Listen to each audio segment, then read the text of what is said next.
Assalamualaikum warahmatullahi wabarakatuh. Perkenalkan, kami dari kelompok 7 akan mempresentasikan hasil diskusi kami dengan tema penyelesaian sengketa kewenangan lembaga negara. Sebelum itu, kami akan memperkenalkan anggota-anggota kelompok kami. Yang pertama, ada Yanfa Aulia dengan NPM 249. Yang kedua, Nanda Dwi, NPM 254. Yang ketiga, Akbar Aulia dengan NPM 267. Yang keempat, Erik Andika, NPM 298. Yang kelima, Haikal Wisdom, NPM 308. Keenam, ada Zata Safa, NPM 311. Ketujuh, Tasya Aprilia, NPM 317. Kedelapan, Fata Bagaskara, NPM 333. Yang terakhir saya sendiri Sylvia Siska NPM 357. Next. Oke, selanjutnya saya akan mempresentasikan tentang teori trias politika dalam penyelesaian sengketa kewenangan lembaga negara. Jadi sejarahnya pada tahun 1748 Montesquieu mengembangkan lebih lanjut pemikiran John Locke tentang trias politika. Trias politika sendiri didasarkan pada sifat despotis raja-raja Bourbon, yakni ia ingin menyusun suatu sistem pemerintahan di mana warga negaranya merasa terjamin haknya dan apabila dikaitkan dengan yuridis ketatanegaraan, menurut Padmawahyono, persoalan alat perlengkapan negara tersebut meliputi bentuk, susunan, tugas, wewenang, dan bagaimana pembentukannya.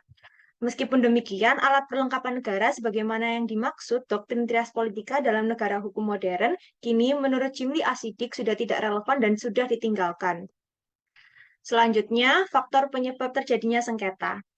Faktor penyebab terjadinya sengketa eh, ada beberapa kemungkinan. Yang pertama adalah kurangnya sistem yang memadai, yang juga untuk mengatur dan mewadahi hubungan antar lembaga negara yang ada sehingga menimbulkan perbedaan interpretasi. Oke, dan yang kedua dalam sistem ketatanegaraan yang diadopsikan dalam UUD 1945, mekanisme hubungan antar lembaga negara bersifatnya horizontal, tidak lagi bersifat vertikal. Yang ketiga, norma-norma yang menentukan mengenai lembaga negara yang diatur dalam UUD 1945 semakin meluas. Dan yang keempat, wewenang-kewenangan untuk memutuskan sengketa kewenangan antar lembaga negara diperlukan untuk mencegah agar sengketa itu tidak menjadi sengketa politik yang bersifat adversarial.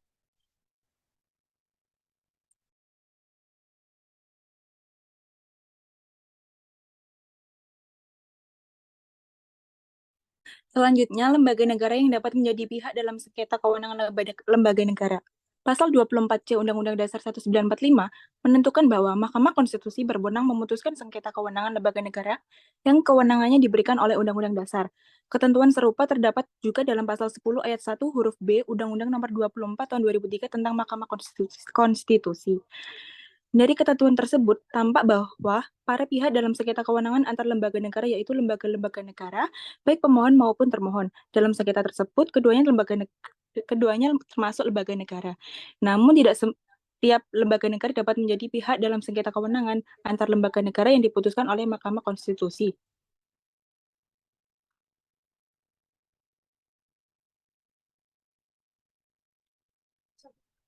Objek yang dipersengketakan. Dalam sengketa wewenang antar lembaga negara yang menjadi objek sengketa yaitu kewenangan konstitusional antar lembaga negara. Karena itu, objek sengketa kewenangan antar lembaga negara harus memenuhi dua unsur yaitu pertama, adanya kewenangan konstitusional yang ditentukan dalam Undang-Undang Dasar, dan kedua, adanya perbedaan penafsiran antara dua atau lebih lembaga negara yang terkait terhadap maksud Undang-Undang Dasar 1945. Kewenangan konstitusional maksudnya suatu kewenangan berdasarkan hukum yang ditentukan secara eksplisit maupun implisit di dalam Undang-Undang Dasar 1945. Sedangkan kewenangannya ditentukan lebih lanjut di dalam peraturan-peraturan perundang-undangan yang membentuknya.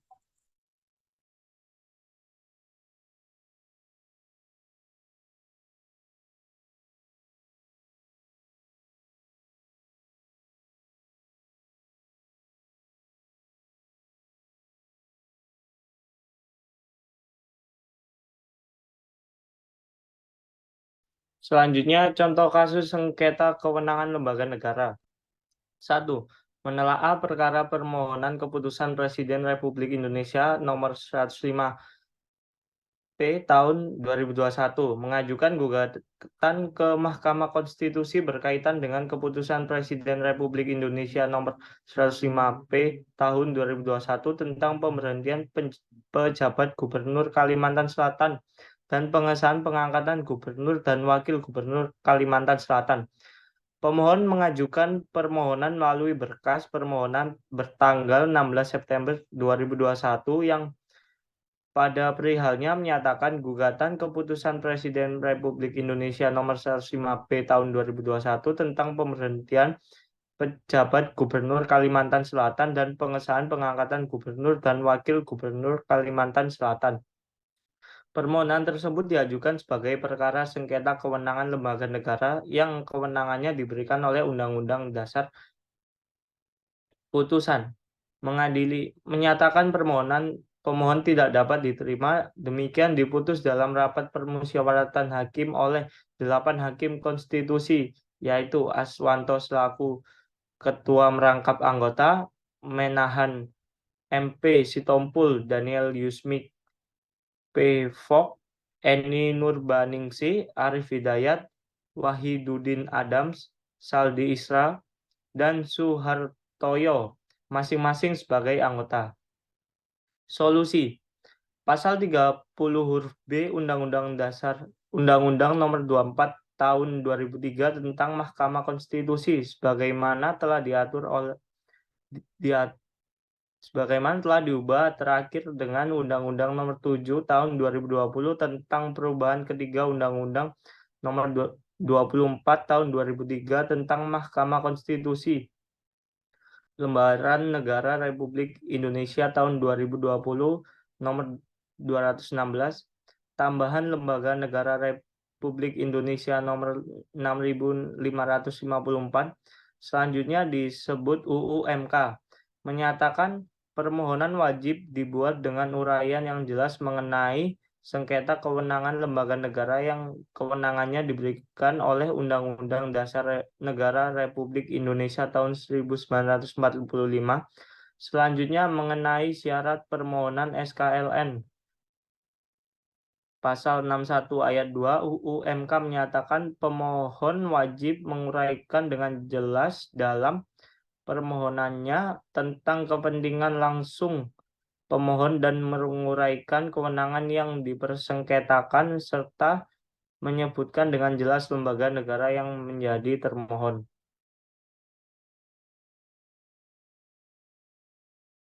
Yang kedua, sengketa kewenangan lembaga negara atau Bawaslu terhadap DPR Aceh.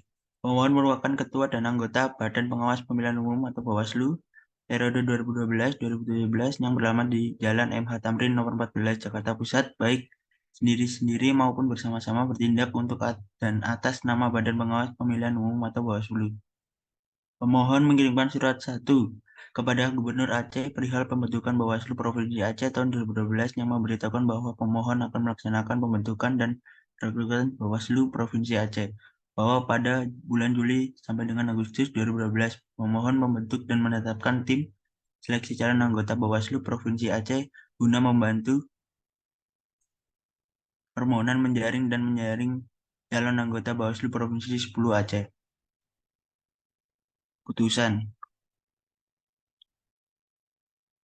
Mengadili menyatakan permohonan pemohon tidak dapat diterima, demikian diputuskan dalam rapat pemusyawaratan hakim oleh 9 hakim konstitusi, yaitu M. Akil Mokhtar selaku Ketua Merangkap Anggota, Ahmad Sodiki, Hamdan Silva, Arif Hidayat, Maria Farida Indrati, Muhammad Alim, Ahmad Fadli Sumadi, Anwar Usman, dan Harjono, masing-masing sebagai anggota.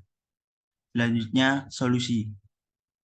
Pemohon adalah Badan Pengawas Pemilihan Umum atau Bawaslu dan termohon 1 serta termohon 2 adalah pemerintah daerah Provinsi Negeri Aceh Darussalam, yaitu Dewan Perwakilan Rakyat Aceh atau DPRA dan Gubernur Aceh.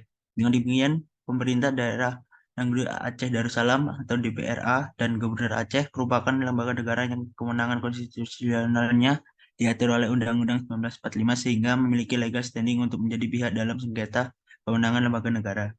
Bahwa berdasarkan hal-hal tersebut di atas merupakan Mahkamah kewenangan yang menjadi objektum litis permohonan pemohon bukanlah kewenangan pemohon yang diberikan oleh Undang-Undang 1945, melainkan kewenangan yang diberikan oleh Undang-Undang yaitu UU 15 tahun 2011, sehingga bukan merupakan objektum litis dalam SKLN sebagaimana dimaksud pasal 24C ayat 1 Undang-Undang 1945 dan pasal 61 UU MK.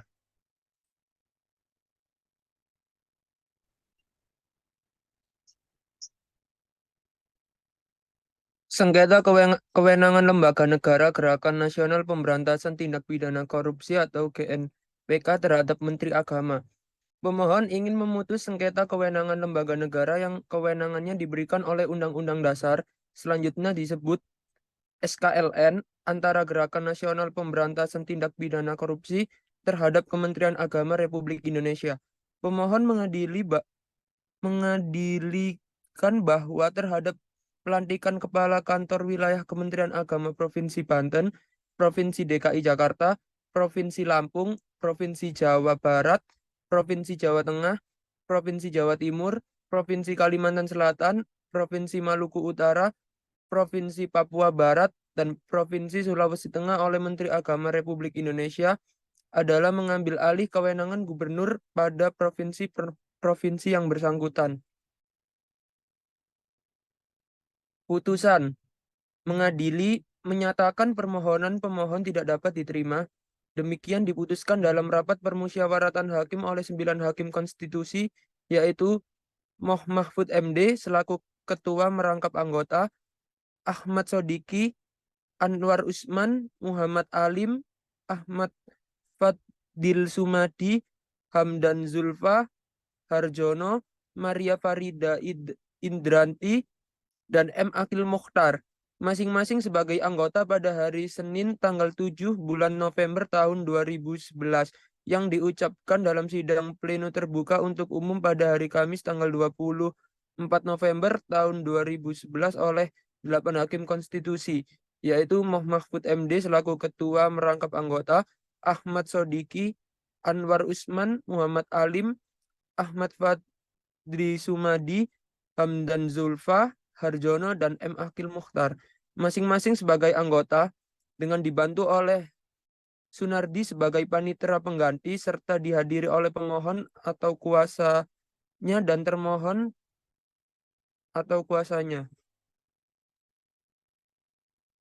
Solusi berdasarkan pasal 61 UU MK, permohonan diajukan oleh Gerakan Nasional Pemberantasan Tindak Pidana Korupsi atau GNPK. Setelah mencermati permohonan pemohon, maka ternyata pemohon adalah Gerakan Nasional Pemberantasan Tindak Pidana Korupsi yang merupakan organisasi non-pemerintah, sehingga bukanlah lembaga negara. Dengan demikian, maka pemohon bukan merupakan SKLN.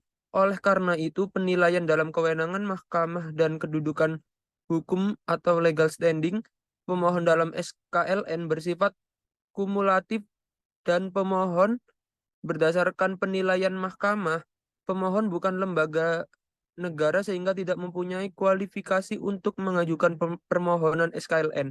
Dengan demikian, mahkamah tidak berwenang mengadili permohon, dan oleh karena mahkamah tidak berwenang mengadili permohon tersebut, maka mahkamah tidak perlu mempertimbangkan pokok permohonan. Berdasarkan penilaian atas fakta dan hukum sebagaimana diuraikan di atas, mahkamah berkesimpulan: A. Mahkamah tidak berwenang mengadili permohonan pemohon. B. Pokok permohonan pemohon tidak dipertimbangkan.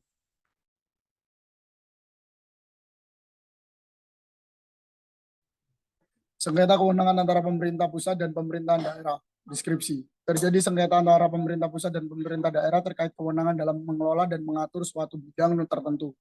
Misalnya, pendidikan analisis kasus. Dalam kasus ini, pemerintahan pusat mungkin mendapatkan bahwa pengaturan dan kebijakan pendidikan khusus harus diatur secara seragam di seluruh negara untuk memastikan standar dan kesetaraan pendidikan. Sementara itu, pemerintahan daerah berpendapat bahwa mereka memiliki kewenangan untuk menyesuaikan kebijakan pendidikan sesuai dengan kebutuhan dan karakteristik khusus daerah mereka. Dasar hukum. Penting untuk menganalisis kasus konstitusi. dan peraturan perundang-undangan yang mengatur pembagian kewenangan antara pemerintah pusat, pemerintah daerah. Hal ini meliputi Undang-Undang Dasar Negara dan undang-undang terkait seperti Undang-Undang Pemerintahan Daerah. Lanjutan, prinsip desentralisasi. Perlu melihat sejauh mana prinsip desentralisasi dan otonomi daerah diakui dan ditegakkan dalam konteks hukum dan kebijakan nasional. Kepentingan masyarakat. Analisis harus dilakukan untuk memahami kepentingan masyarakat dalam konteks pendidikan. Apakah pendekatan seragam di pemerintahan pusat akan menguntungkan atau merugikan masyarakat di daerah tertentu? Bagaimana partisipasi masyarakat dalam pembagian keputusan ini? Kerjasama dan koordinasi. Pemerintahan pusat dan pemerintahan daerah harus mempertimbangkan pentingnya kerjasama dan koordinasi dalam mengelola kewenangan yang tumpah tindih. Mekanisme komunikasi dan koordinasi yang efektif perlu dikembangkan. 5. Sengketa kewenangan antara badan eksekutif dan badan legislatif. Deskripsi, terjadi sengketa antara badan eksekutif, misalnya presiden atau kepala pemerintahan, dan badan legislatif, misalnya parlemen atau Dewan Perwakilan Rakyat, mengenai kewenangan dalam proses pengambilan keputusan tertentu, seperti pengesahan undang-undang atau penetapan anggaran negara. Analisis kasus. Dalam kasus ini, badan eksekutif mungkin berpendapat bahwa mereka memiliki kewenangan untuk mengambil keputusan tertentu tanpa persetujuan atau keterlibatan langsung badan legislatif. Berdasarkan interpretasi kebijakan atau wewenang yang diberikan oleh konstitusi atau peraturan perundang-undangan. Sementara itu, badan legislatif berpendapat bahwa mereka memiliki peran pengawasan dan pembatasan kekuasaan eksekutif, serta kewenangan dalam pengambilan keputusan bersama.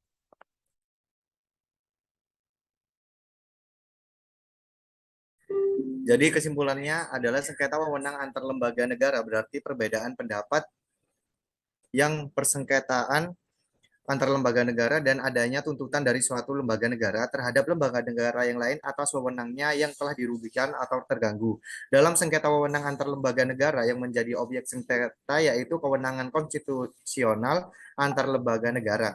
Sedangkan lembaga negara yang dapat menjadi pihak dalam sengketa kewenangan lembaga negara adalah lembaga negara yang kewenangannya diberikan oleh Undang-Undang Dasar tahun 1945. Lembaga negara yang berwenang menyelesaikan adalah Mahkamah Konstitusi sebagaimana diatur dalam Undang-Undang Dasar tahun 1945 pada pasal 24C.